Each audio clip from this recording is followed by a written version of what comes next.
براہ کرم میرے ساتھ شامل ہو کر فلسطین کا پرچم بلند کریں، جس کے رنگ ہماری قوم کی نمائندگی کرتے ہیں۔ سیاہ ہمارے سوگ کے لیے، سفید ہماری امید کے لیے، سبز ہماری زمین کے لیے اور سرخ ہماری قوم کی قربانیوں کے لیے۔ ہم یہ پرچم فلسطینی عوام کی آزادی اور انصاف کی طویل جدوجہد کے اعزاز میں اور برطانیہ اور دنیا بھر کے ان لاکھوں لوگوں کے اعزاز میں بلند کرتے ہیں کہ جو آزادی سے محبت کرتے ہیں۔ ہم یہ پرچم اس عہد کے طور پر بلند کرتے ہیں کہ فلسطین زندہ رہے گا، فلسطین ابھرے گا اور فلسطین آزاد ہوگا۔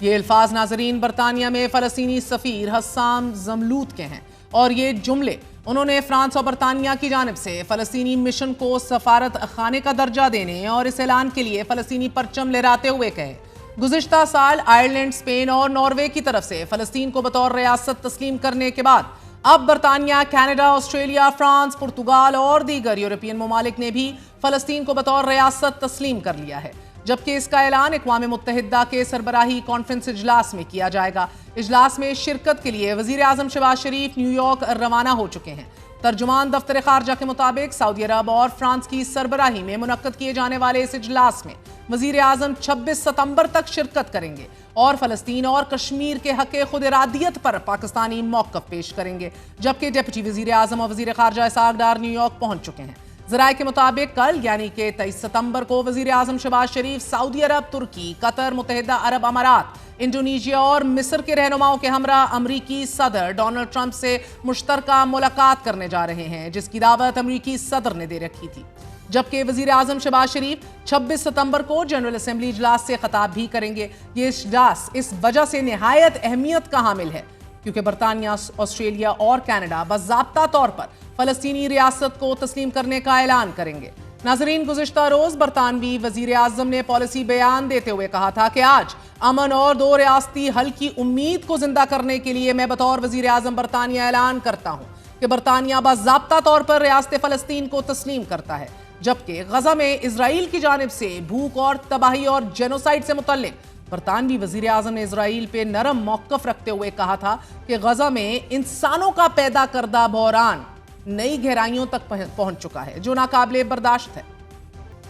برطانوی وزیر اعظم نے مزید کہا کہ ہم اسرائیلی حکومت سے مطالبہ کرتے ہیں کہ وہ سرحد پر عائد پابندیاں ختم کرے، ظالمانہ طریقوں کو بند کرے اور امداد کو اندر جانے دے۔ ناظرین، انگریزی میں ایک کہاوت ہے آئرنی آف آل آئرنیز، اس کا مطلب کہ کسی مسئلے کو جنم دینے والا خود سمجھ جائے کہ اس نے جس مسئلے کو جنم دیا ہے وہ بے قابو ہو گیا ہے، لیکن اس کے باوجود پورا سچ نہ بولے۔ برطانیہ کی جانب سے بھی فلسطین کو ریاست تسلیم کرنا بالکل اسی طرح کی ایک آئرنی آف آل آئرنیز دکھ رہی ہے کہ جس میں برطانیہ کے جس نے عربوں کے سینے میں اسرائیل کا خنجر گھونپ کر فلسطینی زمین پر یہودی ریاست اسرائیل کے قیام کو یقینی بنا کر پہلی آئرنی کو جنم دیا، وہ آج فلسطین کو ریاست تسلیم کرنے پر تو مجبور ہے، مگر اس اسرائیل کے جس نے فلسطینیوں کی جینوسائیڈ، نسل کشی جاری رکھی ہوئی ہے، ایتھنک کلینزنگ اور خوراک کو بطور ہتھیار استعمال کر رہا ہے، اس پر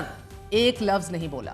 برطانیہ سے قبل آسٹریلوی وزیر اعظم اور آسٹریلوی سینٹ میں قائد ایوان اور وزیر خارجہ کی جانب سے بھی جاری کردہ ایک مشترکہ بیان میں فلسطینی ریاست کو باضابطہ طور پر تسلیم کرنے کا اعلان کیا گیا ہے۔ مشترکہ بیان میں کہا گیا ہے کہ آج یعنی اتوار 21 ستمبر 2025 سے مؤثر دولت مشترکہ آسٹریلیا باضابطہ طور پر آزاد اور خود مختار ریاست فلسطین کو تسلیم کرتا ہے۔ آسٹریلیا اور برطانیہ کے علاوہ کینیڈا نے بھی فلسطینی ریاست کو بطور ریاست تسلیم کیا ہے کہ جس کے بعد کینیڈا پہلا اور برطانیہ دوسرا ایسا ملک بن چکا ہے کہ جو G7 کا ممبر ہوتے ہوئے فلسطین کو تسلیم کر رہا ہے۔ کینیڈین وزیر اعظم مارک کرنی کا یہ کہنا ہے کہ آج سے کینیڈا ریاست فلسطین کو تسلیم کرتا ہے۔ اپنے ایکس اکاؤنٹ پر جاری کردہ بیان میں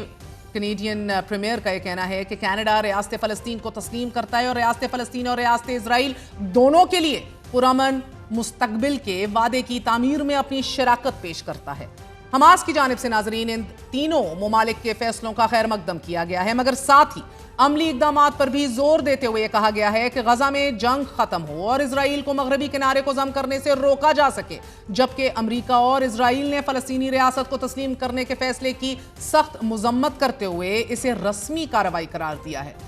اسرائیلی وزیر اعظم نیتن یاہو کا یہ کہنا ہے کہ میرے پاس ان رہنماؤں کے لیے ایک واضح پیغام ہے کہ جو 7 اکتوبر کے ہولناک قتل عام کے بعد فلسطینی ریاست کو تسلیم کرتے ہیں کہ آپ دہشت گردی کو ایک بڑا انعام دے رہے ہیں۔ ساتھ ہی اسرائیلی وزیر اعظم نے دھمکی بھی دی ہے کہ میرا آپ کے لیے ایک اور پیغام ہے،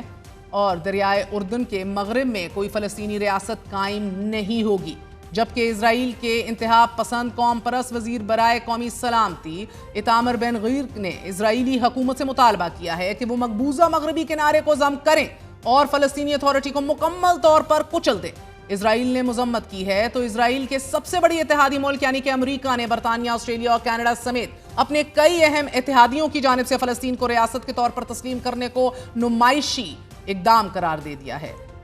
TRT ورلڈ کے مطابق امریکی محکمہ خارجہ کے ایک ترجمان نے نام ظاہر نہ کرنے کی شرط پر یہ بتایا ہے کہ ہماری توجہ سنجیدہ سفارتکاری پر ہے، نمائشی اقدامات پر نہیں ہے۔ ہماری ترجیحات واضح ہیں، یرغمالیوں کی رہائی، اسرائیل کی سلامتی اور پورے خطے میں امن و خوشحالی ہو۔ ترجمان نے موجودہ صورتحال کی ذمہ داری حماس پر ڈال دی۔ فرانسیسی میڈیا کے مطابق آج فرانس بھی فلسطینی ریاست کو تسلیم کرے گا، اور اس کی ایک نشانی کے طور پر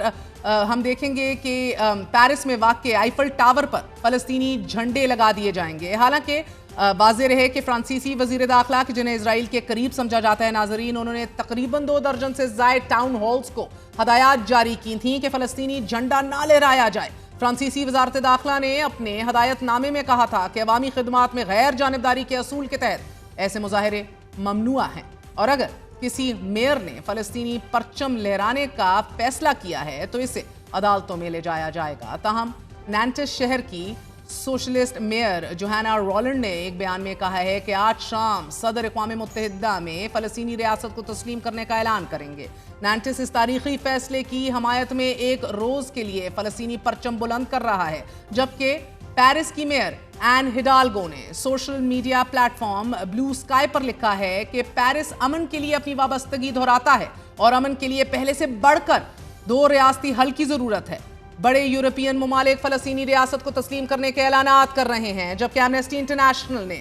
برطانیہ کی جانب سے فلسطینی ریاست کو تسلیم کرنے کے اعلان کو کھوکھلا قرار دیا ہے۔ ساتھ ہی اپنے اعلامیے میں یہ کہا ہے کہ صرف الفاظ ظلم کو نہیں روک سکتے، حقیقی اقدامات کی ضرورت ہے۔ برطانیہ جنگی جرائم میں ملوث اسرائیلی حکام پر پابندیاں عائد کرے، برطانیہ اسرائیل کو اسلحے کی فروخت بند کرے۔ ایمنسٹی انٹرنیشنل نے بیان میں مزید کہا ہے کہ قحط زدہ غزہ پر اسرائیلی محاصرہ فوری ختم کیا جائے، اسرائیل کا نسل پرستانہ نظام ختم کیا جائے۔ فلسطینی ریاست کو تسلیم کرنا تبھی مؤثر ہوگا کہ جب انصاف اور انسانی حقوق کو بنیاد بنایا جائے گا۔